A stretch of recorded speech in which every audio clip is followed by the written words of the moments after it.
보통 주변에 비트코인 투자를 어떻게 하고 계신가요? 주로 업비트나 빗썸과 같은 국내 거래소를 이용하여 투자하고 계신 게 일반적일 텐데요. 이는 현물 투자를 하시는 거고, 그 말은 본인이 가진 돈의 안에 코인을 살 수 있고 본인이 소유한 코인의 안에 코인을 팔 수 있는 형태입니다. 그럼 비트코인 선물 투자는 무엇일까요? 선물은 원수에게 선물하라는 말이 있을 정도로 선물 투자는 패가망신의 지름길로 여겨지고 있는 게 사실인데요. 도대체 선물 투자란 무엇일까요? 확실히 구별하기 위해 현물 투자부터 살펴보면 일단 삼성전자를 각각 100원과 200원에 산 A와 B가 있다고 합시다. A와 B는 삼성전자 주식이 300원이 되었을 때 각각 C와 D에 매도했고, 삼성전자가 현재 무려 600원이 되었다고 할 때 이 경우 네 사람 모두 회피할 수 있습니다. A는 200원의 이익을, B는 100원의 이익을, C와 D는 300원의 이익을 보게 됩니다. 이전 영상에서 설명드린 것처럼 선물은 일종의 약속에 기반한 거래입니다. 즉 난 기초자산이 없지만 미래 특정일에 서로 교환하기로 하고 현재 시점에서 거래하는 것입니다. A와 B는 보름 있다가 현재 가격인 300원에 삼성전자 주식을 각각 C와 D에 매도하는 거래를 체결했다고 합시다. 보름 후에 삼성전자의 주가가 600원이 되었다고 하면 A와 B는 C와 D에게 각각 300원을 주거나 삼성전자 주식을 600원에 사서 300원만 받고 넘겨야 합니다. 교환 방식이 돈으로 하든 주식으로 하든 결과는 동일합니다. A와 B는 각각 300원의 손실을, C와 D는 300원의 이익을 얻게 됩니다. 그래서 이 거래를 종합해보면 마이너스 300, 마이너스 300, 플러스 300, 플러스 300, 딱 누군가 손해본 만큼 누군가 이득을 얻게 되는 제로섬 게임입니다. 앞선 현물 투자 사례에서는 모두가 해피해 보였는데 선물 투자 사례에서는 이와 달리 피 보는 사람이 생긴 것 같아 보입니다. 과연 그럴까요? 앞 사례를 잘 살펴보시면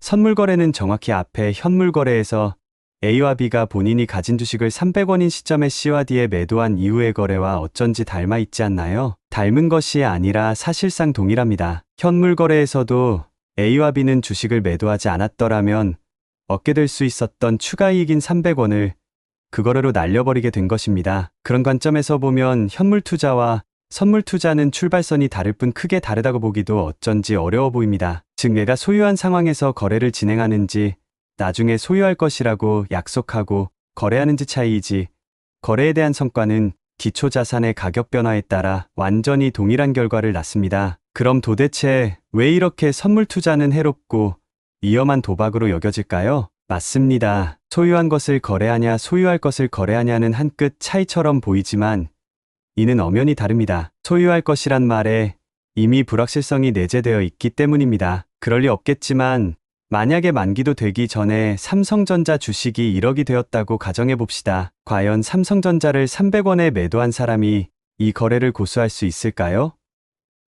감당할 수 있을까요? 당연히 감당이 안 되는 경우가 많기 때문에 증권사들은 가격 변화에 따라 증거금을 선물 투자자에게 추가로 요구하게 되고, 이 요구에 부응하지 못하는 투자자들은 강제 청산을 당하며 동전 한 푼 못 건지고 시장에서 쫓겨나게 되는 것입니다. 선물은 위에서 약속을 기반으로 거래한다고 말했듯이 얘가 거래를 종결할 수 있는 능력이 있는지를 증명해야 하기 때문에 만기일에 기적적으로 200원으로 가격이 돌아왔다고 해도 나는 이 거래로 100원의 이익을 얻는 것이 아니라 진작에 시장에서 쫓겨나서 이미 빈털터리가 된 이유일 뿐입니다. 그럼 보통 비트코인 선물 투자라는 것이 저런 거래를 하는 것을 말할까요? 아닙니다. 살짝 결이 다릅니다. 첫째, 우리가 주변에서 흔히 하는 비트코인 선물 투자는 바이낸스 같은 해외 거래소에서 만기가 없는 선물 상품을 거래하는 것이 보통입니다. 참고로 우리가 주로 하는 업비트는 거래량 순위로는 세계 5위 수준입니다.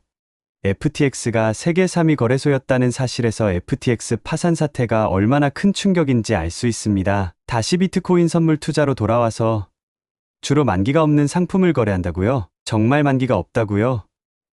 선물의 의미가 특정일에 교환하기로 한 약속을 기반으로 하는데 만기가 없다니 이게 무슨 해괴한 말인가요? 맞습니다. 진짜 만기가 없습니다. 이게 어떻게 가능할까요? 그냥 편하게 만기가 100년이라고 해봅시다. 선물이 소유 전에 먼저 거래한다는 개념하에서는 만기일이 보름 후이든 석 달 후이든 1년 후이든 100년 후이든 모두 성립 가능합니다. 그럼 100년이 아니라 1000년이라고 해도 되고 확장해서 무한대로 늘리면 연구가 가능하고 이렇게 되면 진짜 소유의 의미가 완전 퇴색되게 됩니다. 둘째, 비트코인 선물 투자의 최대 손실액은 본인의 투자한 돈으로 한정됩니다. 그럼 여기서 생각해 볼 수 있는 의문사항은 비트코인이 하루에도 변동폭이 작지 않은데 100년 후, 1000년 후의 가격 변동은 상상할 수 없는 영역일 텐데 이 계약의 신뢰는 뭘로 보증하나요?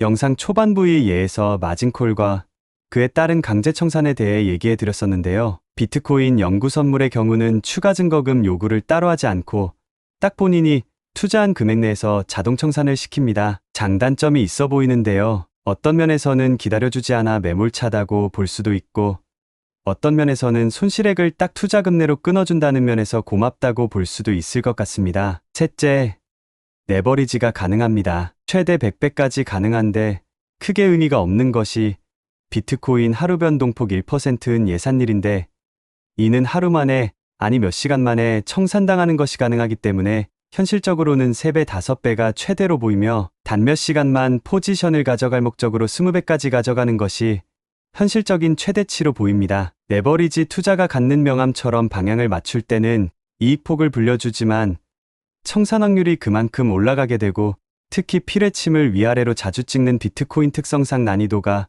매우 높을 수밖에 없습니다. 여러 특징을 종합해 볼 때 비트코인 선물 투자가 우리가 아는 선물 투자에 비해서는 어느 정도 장점이 있어 보이는 것이 사실인데요.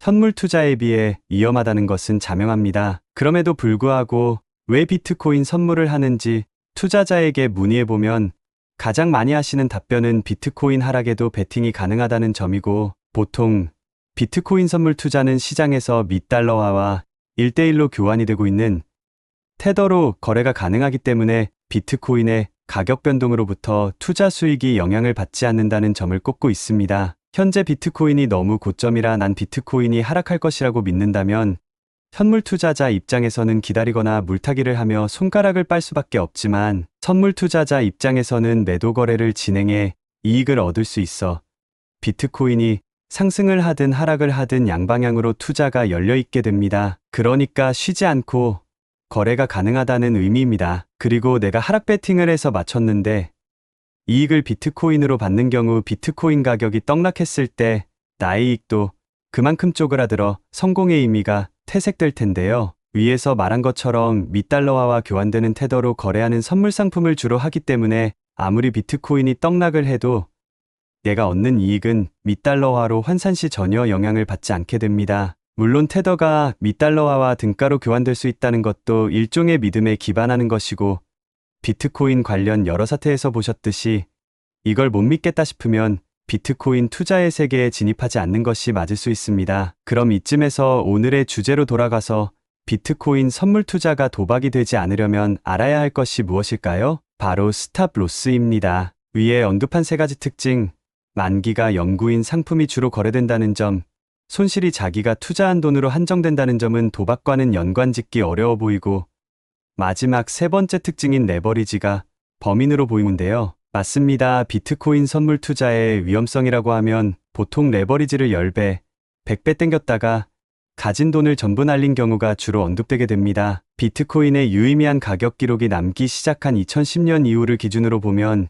일중 변동성이 평균 3.5%이며 어떤 날은 하루 중에 반토막 가까이 난 적도 있고 또 어떤 날은 하루 만에 50% 이상 오른 적도 있었습니다. 일중 변동성이라는 것이 종가를 기준으로 전일 종가 대비 금일 종가로 계산하는 개념이므로 실제 하루 일과 중에 변동폭은 이보다 클 수 있습니다. 대한민국에서 비트코인 1차 광풍이 불었던 2017년 이후로만 한정해서 본다면 즉 일반 사람들도 비트코인 거래소에 가입하여 거래에 대거 참여한 이유를 기준으로 본다면 일중 변동성은 평균 3.0% 정도이며 최대 최소 변동폭은 마이너스 27%에서 플러스 25% 범위입니다. 예를 들어 내가 하필 운이 없게도 일중 변동폭이 30% 가까이 되는 날 반대 방향으로 3.3배 이상 걸었다면 하루 만에 투자한 전액을 날리게 되는 것입니다. 따라서 확률적으로는 낮지만 3배 이하로 투자를 했다고 해서 결코 청산으로부터 자유롭다고 확신할 수 없는 것입니다. 사실 위에서도 말했지만 비트코인은 상승하는 과정에서도 곱게 오르는 것이 아니고 중간중간 깊은 웅덩이를 남기며 내려가는 과정에서도 곱게 내려가는 것이 아니라 중간중간 필회침을 쏴주기 때문에 종가 기준으로 보지 않고 일중의 가격 변화를 전부 추적해보면 레버리지의 문은 좀 더 좁아질 수밖에 없을 것입니다. 따라서 스탑로스 기능을 습관화하는 것이 비트코인 선물 투자의 제1원칙이 돼야 합니다. 우리말로 하면 손절 주문이라고 하는데 정확히 말하면 사전 최대 손실액 설정 주문이라고 볼 수 있습니다. 내가 체결한 계약이 반대 방향으로 갔을 때 내 계좌가 청산되기 전에 설정한 수준만큼에서 손실을 끊어달라는 의미입니다. 아까 청산이 되는 경우 투자의 전액을 날린다고 말씀드렸는데 이게 얼마나 무서운 말이냐면 내가 10,000원을 투자했어도 0이 되지만 내가 비트코인 고래라서 300억을 투자했어도 동일하게 순식간에 0이 된다는 사실입니다. 내가 비트코인 투자의 기재라서 10년 동안 코인 자산을 300억으로 불려왔다고 해도 재수없게 하필 일중변동성이 극악무도한 날에 레버리지를 끼고 반대 방향으로 투자하는 순간 잔고는 0이 됩니다. 당신이 끼니도 거르고 사람도 못 만나고 맨날 모니터 앞에서만 10년을 보냈는데 그게 하루아침에 물거품이 되는 상황이 발생할 수 있는 것입니다. 이런 최악의 상황을 피하기 위해서는 당신이 저배율인 3배로 하든 고배율인 20배 레버리지를 하든 거래 주문을 할 때 기계적으로 스탑로스도 같이 걸어야 합니다. 본인은 어차피 전업 코인 투자자라 하루 종일 모니터 앞에 있기 때문에 안 걸어도 된다고 생각하면 오산입니다. 갑자기 배가 아파 화장실에 가는 순간에 가격 등락이 발생할 수 있고 전화를 받는 순간에도 발생할 수 있기 때문에 삶이 피폐해지지 않으려면 무조건 사전에 스탑로스를 설정하는 것이 좋습니다. 안 그러면 화장실에서도 사람을 만나도 심지어 출근을 해도 휴대폰을 부여잡고 코인 가격을 수시로 체크해야 하는 코인페인이 될 수밖에 없습니다. 둘째, 사전에 투자액 한도를 설정해야 합니다. 자신의 코인 계좌에 돈이 100이 있다면 비트코인 선물 계좌에는 50이하이든 사전에 최대 금액을 설정해 놓고 그 금액 이하로만 옮겨 투자하고 두 계좌를 철저히 분리해야 합니다. 선물에 전액을 투자하거나 제한 없이 수시로 현물 계좌에 있는 돈을 끌어다 쓴다면 여러분은 복구가 불가능합니다. 즉 순간 삐끗했을 때 회복할 기회라도 가지려면 처음부터 전액을 투자하면 안 됩니다. 셋째, 투자 수익은 주기적으로 현금화해야 합니다. 여러분이 선물 투자에 소질이 있거나 운이 좋게 돈을 벌었다면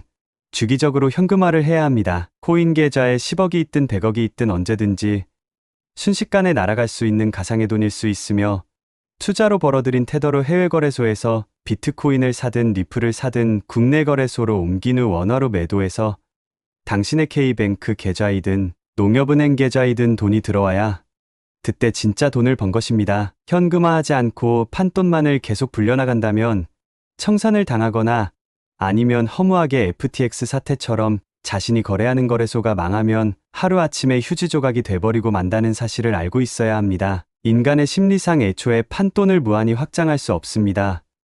100원 투자했을 때의 과감성과 1억 투자했을 때의 과감성은 동일인이라도 천지 차이일 것이며 그것도 넘어 10억 이상을 투자한다면 같은 10% 하락이라도 사람에 따라 견뎌내기가 불가능하기에 본인이 감내할 최대치 수준만큼 돈이 채워졌을 때 수시로 현금화를 해야 합니다. 끝으로 어떻게 보면 제일 중요한 원칙일 수 있는데요. 바로 소액으로 시작해야 한다는 것입니다. 위의 세 가지 원칙을 모두 아우르는 개념일 수 있을 것 같은데요. 자신이 비트코인 선물 투자로 돈을 벌 수 있는 사람인지를 판별하기 위해서는 굳이 큰 돈을 들일 필요가 없습니다. 한 30만 원이든 100만 원 이하로 시작하면 충분합니다.